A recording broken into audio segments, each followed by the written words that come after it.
From Portland International Raceway, Joe San Diego, Nicole Fry from Fans and Focus Media. And Nicole, qualifying is in the books, and for the 17th time, Jean-Éric Vergne is on the pole, more poles than anybody in Formula E. And he did it against Antonio Felix da Costa, who he wanted those 3 bonus points. He's still mathematically in the championship, but now he's starting second. Jean-Éric Vergne finished third yesterday on the pole. Who do you think is going to have the upper hand entering that first corner? I'm going to say it has to be Jean-Éric Vergne. He's had a wonderful weekend, I think, so far, and I think this second race is definitely his race to win. His race to win, and I think a lot of folks sometimes see Jean-Éric Vergne as, okay, he's getting up there with Sebastian Buemi, Lucas Di Grassi. They sometimes count him out. He's definitely a contender to win this race weekend. Nick Cassidy, let's talk about him. He got into the duels, but then was out in the first round. I'm getting the sense, though, he has what happened yesterday out of his mind, ready to go forward. Do you get that sense? Because he still has a pretty healthy points lead. I do, and I think here in Portland, being kind of towards the midfield, especially for the start of the race, isn't a bad thing, and I think their team can definitely work with that position.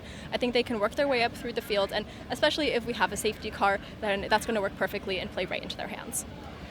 And that'll be nice for Jaguar if it works into their hand, because one of the things we were watching qualifying, both Jaguars made it in, so that's a good first step. They're going to be starting that top half. That's another good step. And I started thinking about it yesterday more, and I sometimes get the sense it was Jaguar's history of Mitch Evans coming close to a championship, his run-ins with his past teammate Sam Burr where they've collided, and then yesterday. Do you agree with this idea that maybe Jaguar is just held a little bit to a higher standard compared to the other teams here? Because we know Formula E is notorious for contact, drama in the races. And this is just one of those teams where this year, it's been overall good. Just yesterday was one of those deals. I almost get a sense sometimes some people almost view them sort of like the Ferrari F1 where, there they are doing what they do best. Do you think Jaguars are a little bit in that category? I think so. I think they're a favorite amongst fans, they're a favorite amongst the veterans of the sport, and I think amongst all of their performances this season, we were really hoping just for a spectacular day yesterday. So it was a little bit of an upset, and I think they're definitely going to be vying for their positions back. I think they are going to want to be on their A game, and I think if they play their cards right, the second race could just fall right into their hands. And hopefully if they're on their A game, regardless of what happens in the second race, we'll get to see Nick Cassidy in the bullpen after the race. I know he didn't show up yesterday. A lot of folks asking, hey, where was Nick Cassidy? Probably wasn't in the mood to talk to us or anybody here yesterday. 2 drivers that I don't think are exactly in a good mood. Nato Colette, again, turn 10, turn 11. It just seems like the car's unstable. What do you make of that situation between those two, essentially following each other off the track? It was definitely an interesting scenario. I don't think we've quite seen that play out yet, despite all of the spins and the things that we've seen at those corners this weekend so far. It wasn't completely unsurprising given all of the weird things that happened there yesterday, but it was definitely a rookie mistake, and hopefully I think one that they will not want to be repeating anytime soon. Yeah, it's going to be interesting to see. Of course, the other rookie, Jehan Derivla, running full time. He brought the car home in one piece yesterday. We were hearing a lot of folks talking about, okay, this race is shorter by 1 lap compared to yesterday, which when you think of the big picture from last year, that's 2 laps shorter. People are talking about the start. People are going to maybe try to get toward that front group faster.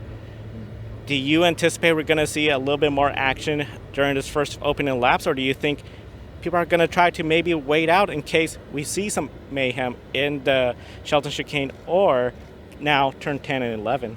I think it is going to be a lot of chaos into that first turn. I think these drivers are ready. They don't want a repeat of yesterday for some of them. Some of them want to be able to use yesterday's data and have a better strategy and better utilize their battery power. So I think there's going to be a lot of push those first couple of turns to just get out in front, or at least get up into that midfield pack at a comfortable level where they know they can be safe for a couple of laps, or at least until the end of the race. One team I feel looking like they got the pace, but Buemi yesterday with that penalty was not a factor. Robin Fries up there again. Do you think this is a race where Envision, where they've been up there towards the front, they know how to get the points, they're the defending points champ for the teams. Do you see them again having Robin in the podium? And could Buemi now have a better race after what happened yesterday?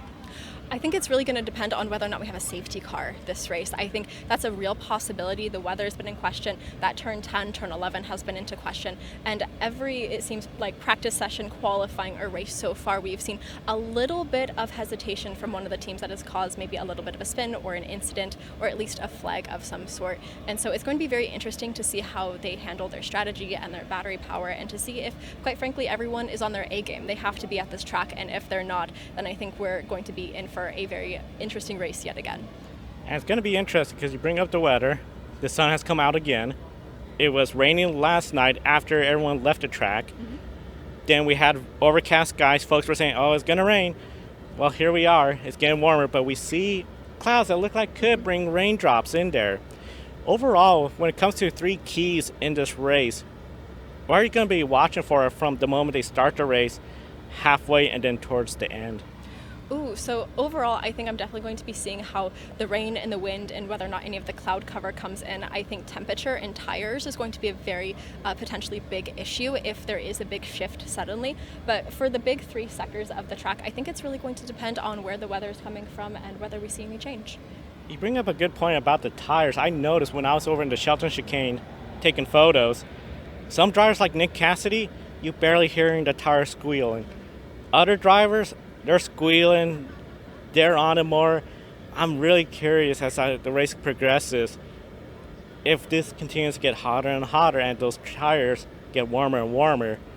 Could tire management be a little bit of an issue? It's interesting because Jean-Éric Vergne yesterday said not really, but this is motorsports. This is groove tires. Do you think maybe it's just a less of a degree compared to if we were on slicks? Then I could see that would be a major factor.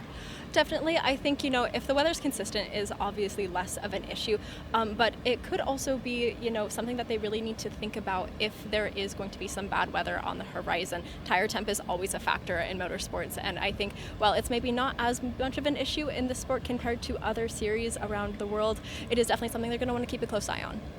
And of course, we're going to be keeping a close eye on the race weekend right here at Portland International Raceway.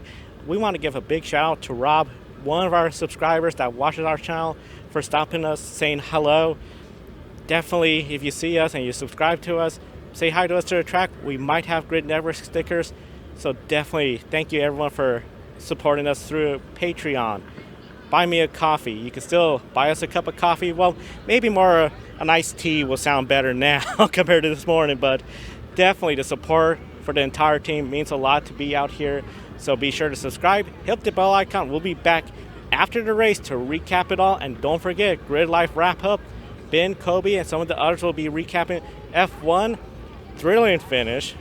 That's going to be a lot to talk about. NASCAR's going to be later tonight. And of course, the grid ranking, that's going to be updated. Sebastian Ogier missing the World Rally Championship. Where is he in the standings?